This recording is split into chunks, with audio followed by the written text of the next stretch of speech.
semuanya, selamat pagi. Perkenalkan, kami dari kelompok R, mata kuliah media pembelajaran konvensional, kelas 4B, Prodi Pendidikan Guru Sekolah Dasar Universitas Sanata Dharma. Di sini ada saya, Francisca Puspa, dengan NIM 211134063 dan bersama rekan saya, silahkan. Saya Elvira Yudhani Dias dengan NIM 211341174. Baik, kami berdua akan memaparkan penjelasan mengenai pemaparan media pembelajaran konvensional. Apa sih media? Apa itu konvensional? Nanti akan kita bahas bersama-sama. Dan kita akan memaparkan media pembelajaran konvensional yang kita gunakan untuk siswa sekolah dasar kelas 6. Materinya apa? Simak videonya. Oke. Sebelum kita memaparkan pemaparan media konvensional yang kita gunakan untuk SD kelas 6, kita akan mengetahui dulu nih media pembelajaran konvensional itu apa sih? Media itu apa ya? Media pembelajaran itu apa ya? Oke, di sini ada pengertian mengenai media. Media adalah suatu alat atau kita bisa sebut dengan sarana yang dapat menghantarkan sumber informasi kepada penerima. Contohnya, kita pendidikan guru sekolah dasar yang nantinya akan menjadi seorang guru akan menggunakan sarana ini sebagai sumber informasi yang akan kita berikan kepada penerima atau biasa kita sebut juga dengan peserta didik atau siswa, khususnya untuk sekolah dasar. Gitu. Lalu yang kedua, ada media pembelajaran. Nah, ini dikutip oleh seorang tokoh, yakni Hamalik, mengatakan bahwa media pembelajaran adalah alat, metode, dan teknik yang digunakan dalam rangka mengefektifkan komunikasi dan interaksi antara guru dan siswa dalam proses pendidikan tersebut. Lalu yang ketiga, ini dia yang kita tunggu-tunggu, media pembelajaran konvensional. Tadi kita sudah mengenal media itu apa, media pembelajaran itu apa. Sekarang kita akan membahas media pembelajaran konvensional. Nah, suatu media pembelajaran yang berupa media konkret dan non-elektronik atau media pembelajaran yang dibuat menggunakan bahan sederhana agar materi dapat tersampaikan kepada peserta didik. Yang artinya konkret itu nanti akan kita bahas di bawah. Apa sih konkret? Ya, teman-teman. Selanjutnya ada fungsi media pembelajaran yang akan dijelaskan oleh Kak Elvira. Persilakan. Nah, jadi fungsi media pembelajaran yaitu for its dollar is amat better education elite fungsi umum. Media sebagai pembawa pesan, yaitu kayak seperti pembawa pesan materi dari sumber-sumber lain ke penerima, yaitu penerimanya itu sebagai kata lain siswa. Dalam rangka pencapaian tujuan, yaitu fungsi itu menarik perhatian, memperjelas penyampaian materi, mengatasi keterbatasan ruang, waktu, dan biaya, dan juga mengaktifkan dan mengefisien kegiatan belajar menghindari salah tafsir materi. Oke, baik. Selanjutnya untuk manfaat, Mbak Kak Elvira, persilakan. Selanjutnya, manfaat media pembelajaran, yaitu memberi varian pembelajaran, struktur, konsep, dan mudah dipelajari. Yang ketiga, menyajikan isi informasi dan sistematis pembelajaran. Kemudian dapat merangsang untuk berpikir logis dan sistematis. Dan dapat menjadi situasi belajar menjadi tidak merasa bosan dengan adanya media pembelajaran. Selanjutnya yaitu teori perkembangan anak yang menurut Piaget. Manusia itu melalui tahap perkembangan secara gradual. Seperti sensorik, motorik itu di umur 0 sampai 2 tahun. Sedangkan pra-operasional itu di umur 2 sampai 7 tahun. Sedangkan operasional konkret 7 sampai 11 tahun. Dan yang terakhir operasional formal itu di umur 11 sampai 15 tahun. Oke, tadi Kak Elvira sudah menjelaskan teori perkembangan anak yang dimana diambil menurut sebuah tokoh yang namanya Piaget, begitu ya, Jean Piaget. Nah, khususnya untuk sekolah dasar itu termasuk di eh, operasional konkret dari umur 7 hingga 11 tahun. Nah, kenapa? Kenapa siswa sekolah dasar termasuk di dalam tahap operasional konkret menurut Jean Piaget ini? Karena sejatinya anak-anak sekolah dasar itu sudah memiliki pengalaman tersendiri, maksudnya sudah memiliki dasar, akan tetapi mereka perlu lagi diasah supaya pengalaman-pengalamannya tidak mengalami sebuah miskonsepsi, begitu ya. Nah, untuk proses pengasahannya supaya semakin matang pengalamannya tersebut, Oleh karena itu menggunakan media pembelajaran yang konkret sehingga mereka bertahan lama di daya ingat siswa sekolah dasar begitu. Lalu untuk yang ketujuh ini ada kontribusi media pembelajaran. Yang pertama ada penyampaian pembelajaran dapat terstandar, pembelajaran lebih menarik tentunya untuk siswa sekolah dasar, pembelajaran lebih interaksi dan menerapkan teori belajar. Waktu pelaksana dapat diperpendek dan kualitas pembelajaran dapat ditingkatkan. Lalu yang 8 ada karakteristik media pembelajaran. Sesuai dengan fungsi dan tujuan, serta karakteristik, materi dan peserta didik. Mengatasi keterbatasan waktu, ruang, dan daya indera. Efektif dan efisien itu pasti. Interaktif dan eksplanatif. Membangkitkan minat belajar siswa. Mudah digunakan dan fleksibel. Artinya mudah digunakan dan fleksibel ini adalah dapat media pembelajaran konvensionalnya dapat digunakan dalam situasi ataupun kondisi tertentu. Begitu. Mungkin untuk yang poin 9 dan 10, boleh Kak Elvira jelaskan? Nah, pada poin yang ke-9 dan ke-10 yaitu jenis media pembelajaran konvensional. Nah, jenis media pembelajaran konvensional itu ada alat peraga atau yang sering disebut bantuan pembelajaran. Yang kedua yaitu permainan media pendidikan. Yang ketiga, kit pembelajaran, yaitu seperti satuan set perangkat atau pembelajaran. Yang keempat yaitu alat belajar atau sumber. Nah, itu merupakan jenis-jenis media pembelajaran konvensional.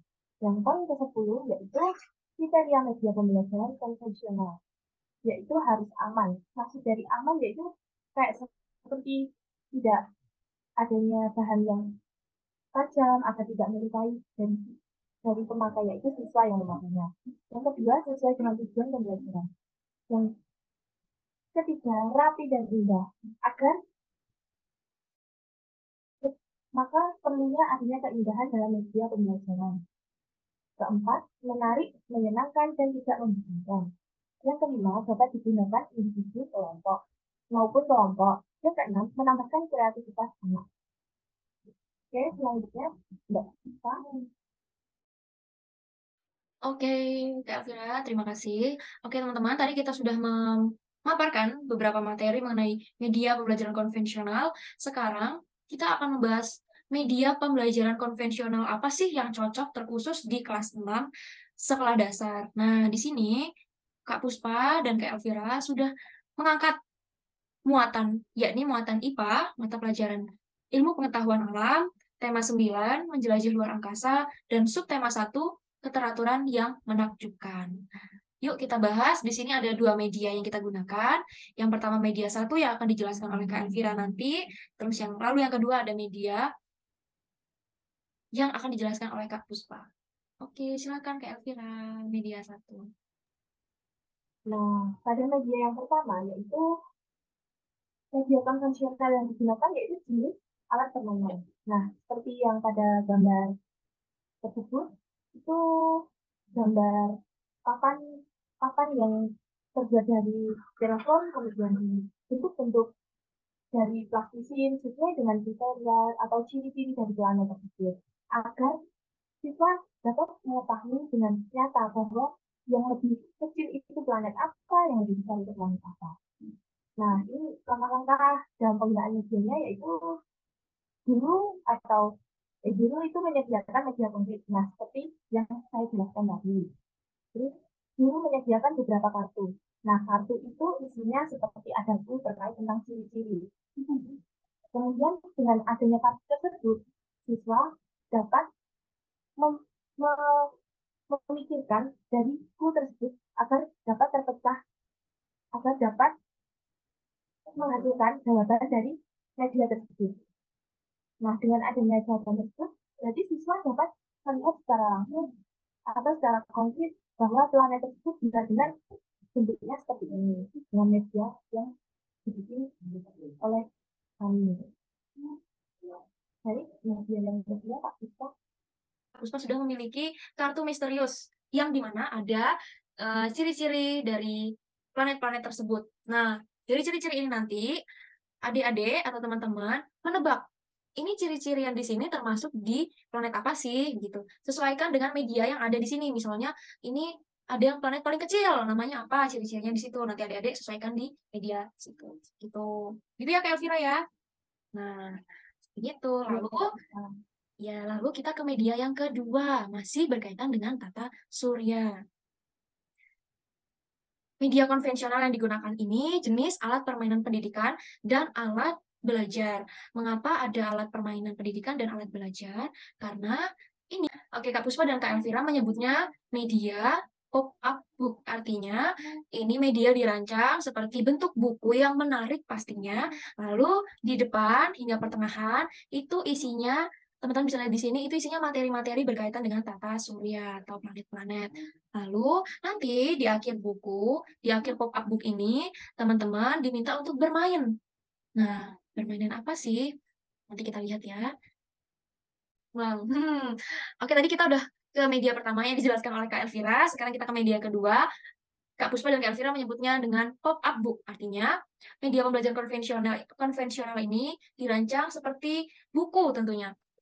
Dirancang seperti buku biasanya, berbentuk buku, melainkan isinya berkaitan dengan materi tata surya, planet-planet, begitu. Sehingga nanti teman-teman tidak bosan untuk mempelajari buku tersebut. Nah, kenapa dikatakan jenis alat permainan pendidikan? Karena di akhir buku nanti teman-teman diajak untuk bermain. Caranya dengan menancapkan planet-planet itu dengan mengurutkan dari planet yang terkecil hingga yang terbesar, begitu. Lalu, media pembelajaran konvensional yang kita pilih, media pembelajaran yang kita pilih yakni media pembelajaran konkret karena menggunakan bahan sederhana. Kalau di atas tadi, Kak Elvira menggunakan styrofoam ya, Kak? Styrofoam dan plastisin. Itu kan menggunakan bahan-bahan sederhana, tidak ada ikut campur bahan elektronik tidak ada. Nah, ini juga menggunakan buku bekas, sampul buku bekas seperti itu, lalu nanti menggunakan kertas lipat, lalu ada karton juga, begitu. Nanti ada lem, gunting, bahan-bahan alat-alatnya, gitu ya. Sehingga pembelajaran ini konkret, karena teman-teman bisa langsung membaca dan memegang secara langsung, begitu. Dan bahan yang digunakan sederhana. Lalu, langkah-langkah penggunaan media yang kedua ini, guru merancang media pop-up book dengan pembagian pada awal pop-up book yang saya sudah paparkan tadi ya, teman-teman. Di depan nanti materi, lalu yang di akhir teman-teman bersama bimbingan guru akan bermain untuk mengurutkan planet-planet tersebut berkaitan dengan materi tata surya. Lalu, siswa diarahkan untuk membaca, memahami dulu berkaitan materi tersebut, lalu siswa setelah memahami, nanti di akhir akan bermain bersama guru.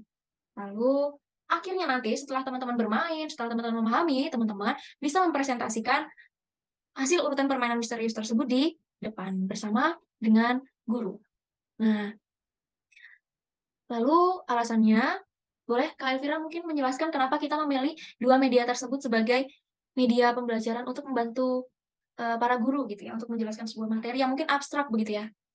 Jadi alasan Kak Puspa sama Kak Elvira memilih media konvensional konkret ini karena tata surya adalah kumpulan dari matahari, planet, dan benda langit lainnya. Tata surya juga bisa dikatakan sebagai tempat di mana planet dan benda langit berada sambil terus mengelilingi matahari. Setiap planet dalam tata surya berada pada garis edar berbentuk elips yang disebut orbit. Sedangkan untuk siswa SD biasanya sulit untuk membayangkan benda-benda langit karena mungkin jaraknya jauh dan siswa bakal nggak mampu lah untuk pergi ke sana. Maka dari itu pentingnya kita menggunakan media yang konkret atau disebut media konvensional tadi, sehingga harapannya dapat membantu siswa untuk dapat memahami materi yang terlihat sulit dan abstrak. Begitu Kak Puspa.